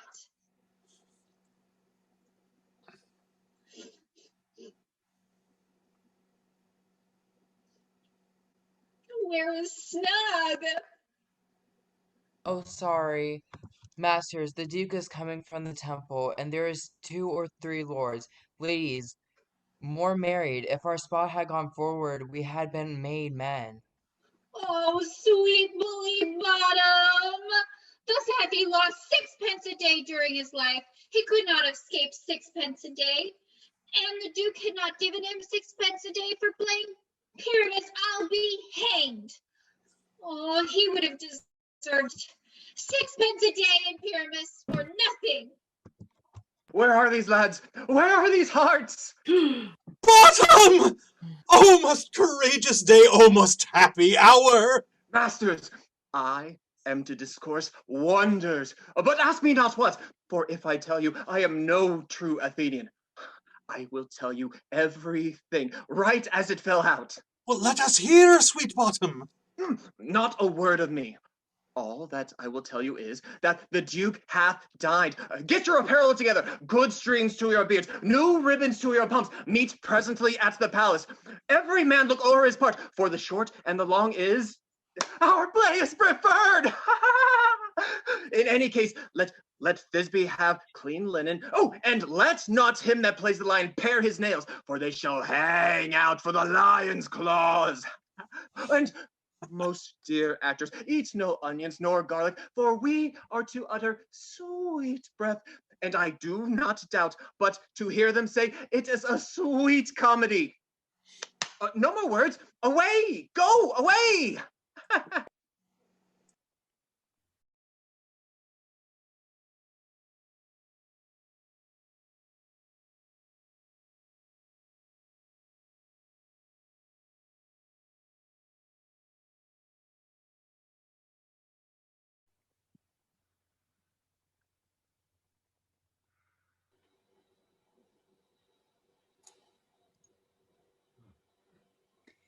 "'Tis strange, my Theseus, that these lovers speak of."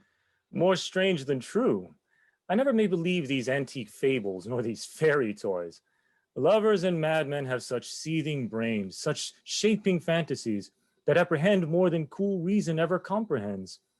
The lunatic, the lover, and the poet are of imagination all compact. One sees more devils than vast hell can hold, that is the madman. The lover, all is frantic, sees Helen's beauty in a brow of Egypt. The poet's eye, in fine frenzy rolling, doth glance from heaven to earth, from earth to heaven, and as imagination bodies forth the forms of things unknown, the poet's pen turns them to shapes and gives to airy nothing a local habitation and a name. Such tricks hath strong imagination, that if it would but apprehend some joy, it comprehends some bringer of that joy. Or in the night, imagining some fear, how easy is a bush suppose a bear? But all the story of the night told over, and all their minds transfigured so together, more witnesseth than fancy's images, and grows to something of great consistency, but howsoever strange and admirable. Here come the lovers, full of joy and mirth. Joy, gentle friends, joy and fresh days of love accompany your hearts. More than to us, wait in your royal walks, your board, your bed. Come now, what masks, what dances shall we have to wear away this long age of 3 hours between our after supper and bedtime? Where's our usual manager of mirth? What revels are in hand? Is there no play to ease the anguish of a torturing hour? Call Philostrate. Here, mighty Theseus. Say, what abridgment have you for this evening? What mask? What music? How should we beguile the lazy time, if not with some delight? There's a brief. How many sports are ripe? Make a choice of which your highness will see first. The battle with the centaurs, to be sung by an Athenian eunuch to the harp. Will none of that. That I have told my love in glory of my kinsman Hercules. The riot of the tipsy bacchanals tearing the Thracian singer in their rage. That is an old device, and it was played when I from Thebes came last a conqueror. The thrice three muses mourning for the death of learning, late deceased in beggary. That is some satire, keen and critical, not sorting with a nuptial ceremony. A tedious brief scene of young Pyramus and his love Thisbe, very tragical mirth. Merry and tragical, tedious and brief. That is hot ice and wondrous strange snow. How shall we find the concord of this discord? A play there is, my lord, some 10 words long, which is as brief as I have known a play. But by 10 words, my lord, it is too long, which makes it tedious. For in all the play there is not one word apt, one player fitted. And tragical, my noble lord, it is. For Pyramus therein doth kill himself, which when I saw rehearsed, I must confess, made mine eyes water, but more merry tears. The passion of loud laughter never shed. What are they that do play it? Hard-handed men that work in Athens here, which never labored in their minds till now, and now have toiled their unbreathed memories with the same play against your nuptial. And we will hear it. No, my noble lord, it is not for you. I have heard it over. It is nothing in the world unless you can find sport in their interest, extremely stretched and conned with cruel pain to do you service. I will hear that play. For never anything can be amiss when simpleness and duty tender it. Go, bring them in, and take your places, ladies. I love not to see wretchedness o'ercharged and duty in his service perishing. My gentle sweet, you shall see no such thing. He says they can do nothing in this kind. The kinder we to give them thanks for nothing. Our sport shall be to take what they mistake, and what poor duty cannot do, noble respect takes it in might, not merit. Where I have come, great clerks have proposed to greet me with premeditated welcomes, where I have seen them shiver and look pale, make periods in the midst of sentences, throttle their practiced accents in their fears, and in conclusion dumbly have broke off, not paying me a welcome. Trust me, sweet, out of this silence yet I picked a welcome. And in the modesty of fearful duty, I read as much from the rattling tongue of saucy and audacious eloquence. Love, therefore, and tongue-tied simplicity in least speak most to my capacity. So please your grace, The prologue is addressed. Let him approach.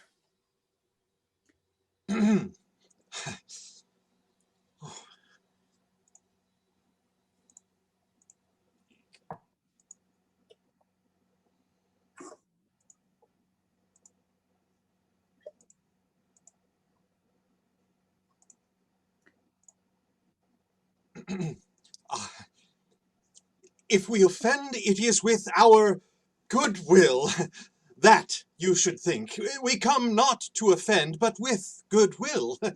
To show our simple skill, that is the true beginning of our end. Consider then, we come but in despite. We do not come as minding to contest you. Our true intent is all for your delight. We are not here. That you should here repent you, the actors are at hand, and by their show you shall know all that you are like to know. This fellow does not stand upon points. He hath read his prologue like a rough colt. He knows not to stop. A good moral, my lord. It is not enough to speak, but to speak true. Indeed, he hath played on his prologue like a child on a recorder, a sound, but not in government. His speech was like a tangled chain, nothing impaired, but all disordered. Who is next? Gentles! Perchance you wonder at this show, but wonder on, till truth make all things plain. This man is Pyramus, if you would know. This beauteous lady Thisbe is certain. This man with lime and rough cast doth present Wall, that vile wall which did these lovers sunder. All through wall's chink, poor souls, they are content to whisper. At the which let no man wonder. This man with lanthorn, dog, and bush of thorn presenteth moonshine. For, if you will know, by moonshine did these lovers think no scorn to meet at Ninnis' tomb, there to woo. This grisly beast, which Lion hight by name, the trusty Thisbe, coming first by night, did scare away, or rather did affright. And, as she fled, her mantle did she fall, which Lion vile with bloody mouth did stain. Anon comes Pyramus, sweet youth and tall, and finds his trusty Thisbe's mantle slain, whereat with bloody, blameful blade, he bravely broached his boiling, bloody breast. And Thisbe, tarrying in mulberry shade, his dagger drew and died.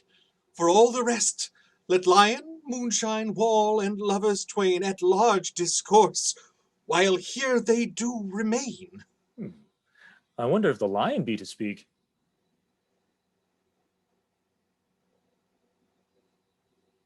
What was that again, Demetrius? I say, I wonder if the lion be to speak. No wonder, my lord. One lion may when many asses do. In this same interlude it doth befall that I, one Snout by name, present a wall, and such a wall as I would have you think that had in it a crannied hole or chink, through which the lovers, Pyramus and Thisbe, did whisper often very secretly. This loam, this cast, and this stone doth show that I am that same wall. The truth is so, and this the cranny is, right and sinister, through which the fearful lovers are to whisper. Would you desire Lime and Hair to speak better? It is the wittiest partition that ever I heard discourse, my lord. Pyramus draws near the wall. Silence. O grim looked night, O night with hue so black, O night which ever art when day is not, O night, alack, alack, alack. I fear my Thisbe's promise is forgot, and thou, O wall, O sweet, O lovely wall, that standest between her father's ground and mine. Thou wall, oh sweet and lovely wall, show me thy chink to blink through with mine eye. Thanks, courteous wall. Jove shield thee well for this.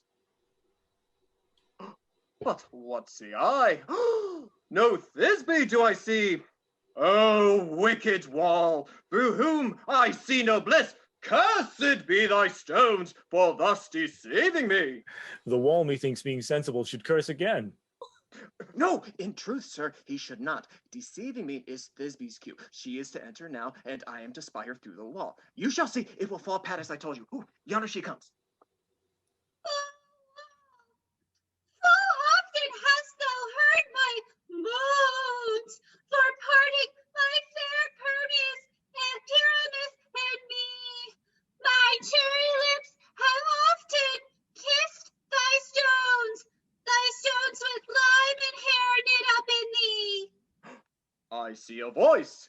Now will I to the chink to spy, and I can hear my Thisbe's face. Thisbe. Thou art my love, I think. Think what thou wilt. I am thy lover's grace, and like Lymander am I trusty still. And I, like heaven, till the fates me kill. Not Shaphalus to Procrus was so true. As Shaphalus to Procrus, I to you. Oh, kiss me through the wall of this, through the hole of this vile wall. I kiss the wall's hole, not your lips at all. Wilt thou at Ninny's too meet me straight away? Tide death, I come without delay. Thus have I, wall, my part discharged so, and being done, thus wall away doth go. Now is the mural down between the two neighbors. No remedy, my lord, when walls are so willful to hear without warning. This is the silliest stuff that ever I heard. The best in this kind are but shadows, and the worst are no worse, if imagination amend them. It must be your imagination then and not theirs. If we imagine no worse of them than they of themselves, they may pass for excellent men. But here come two noble beasts in, a man and a lion. You ladies, you, whose gentle hearts do fear.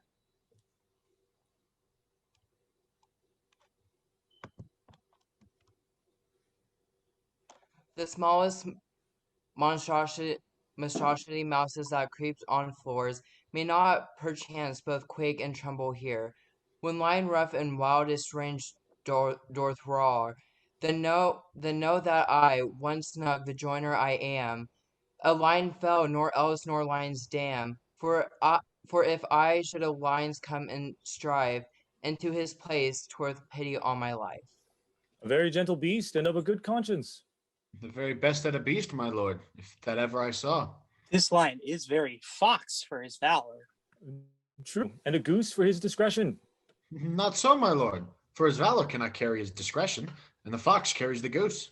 His discretion, I am sure, cannot carry his valor, for the goose carries not the fox. It is well, leave it to his discretion, and let us listen to the moon.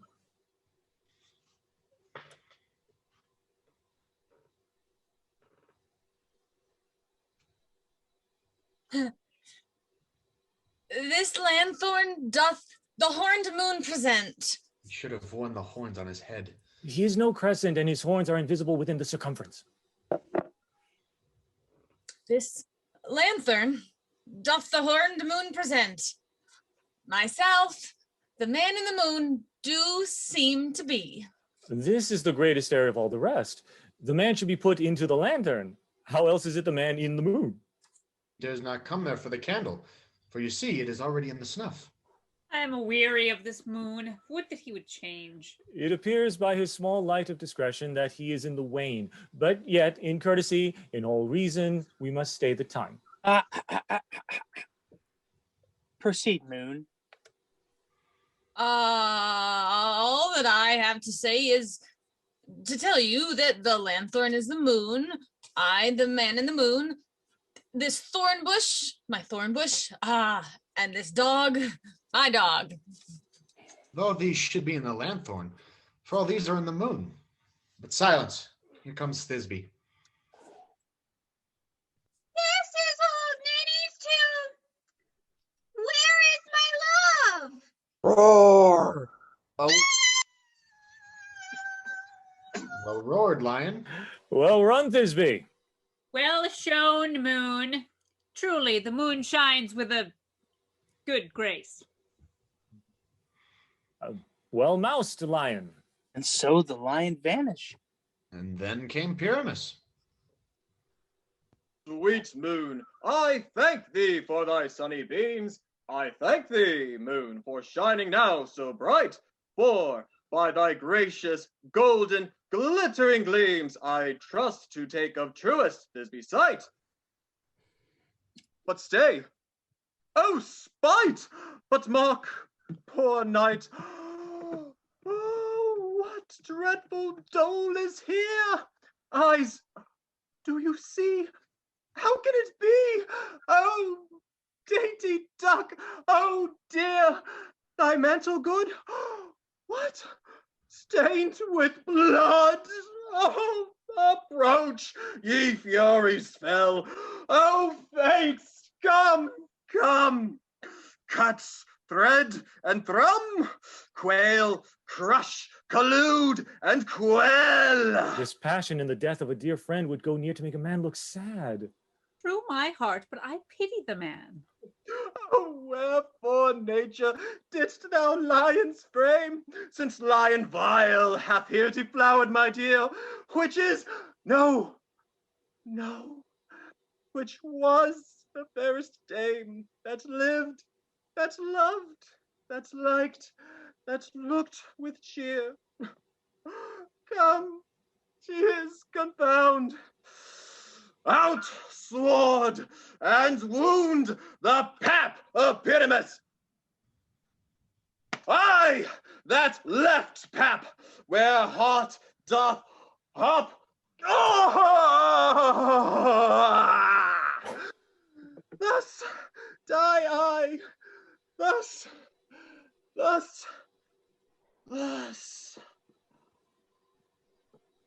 Now am I dead? Now am I fled? My soul is in the sky. Tongue, loose thy light. Moon, take thy flight. Now die, die, die, die, die.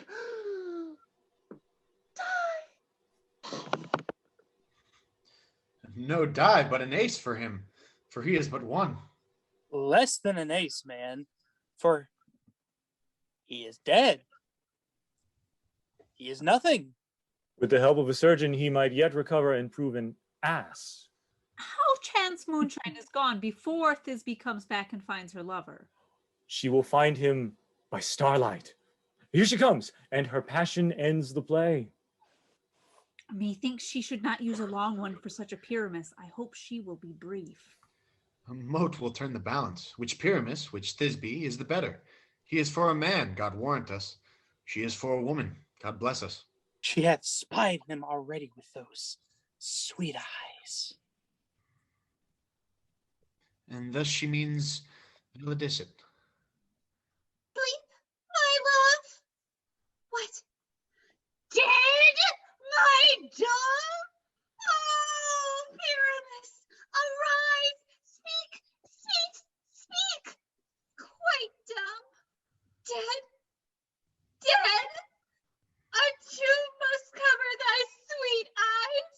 These my lips, this cherry nose, those yellow cowslip cheeks are gone, gone. Lovers, make moan. His eyes were great as leeks. Oh, sisters three, come to me with hands as pale as milk. Lay them in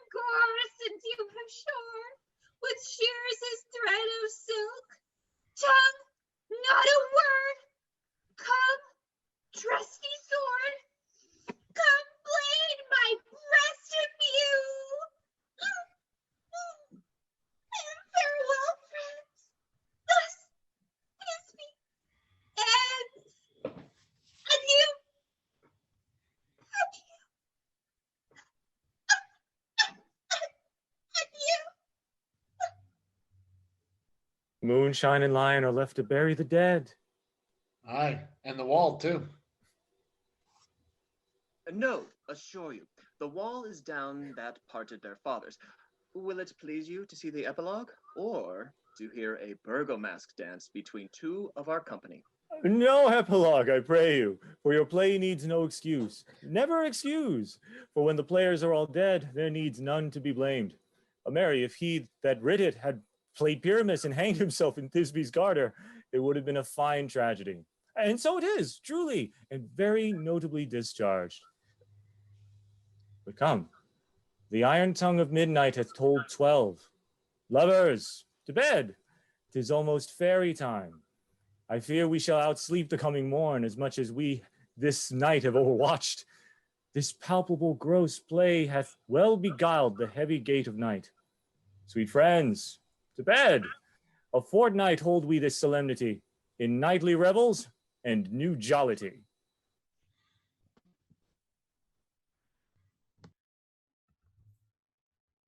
Now, the hungry lion roars, and the wolf behowls the moon, whilst the heavy ploughman snores, all with weary task done. Now the wasted brands do glow, whilst the screech owl, screeching loud, puts the wretch that lies in woe in remembrance of a shroud.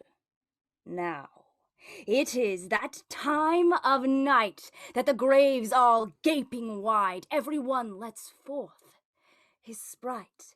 In the churchways past do glide, and we fairies that do run by the triple hectates teem, from the presence of the sun, following darkness, like a dream. Now our frolic not a mouse shall disturb this hallowed house. I am sent with broom before, to sweep the dust behind the door. Through the house give gathering light, by the dead and drowsy fire. Every elf and fairy sprite hop as light as bird from briar. And this ditty after me, sing and dance it trippingly. First, rehearse your song by rote, to each word a warbling note. Hand in hand, with fairy grace, will we sing and bless this place. Now, until the break of day, through this house each fairy stray. To the best bride bed will we, which by us shall blessed be. And the issue there create ever shall be fortunate. So shall all the couples three ever true in loving be. And the blots of nature's hand shall not in their issue stand. Never mole, hair, lip, nor scar, nor mark prodigious such as are despised in nativity, shall upon their children be. With this field dew consecrate, every fairy take his gate, and each several chamber bless, through this palace with sweet peace. And the owner of it blessed ever shall in safety rest. Trip away, make no stay, meet me all by break of day. If we shadows have offended, think but this, and all is mended, that you have but slumbered here, whilst these visions did appear, and this weak and idle theme. No more yielding, but a dream. Gentles, do not reprehend. If you pardon, we will mend.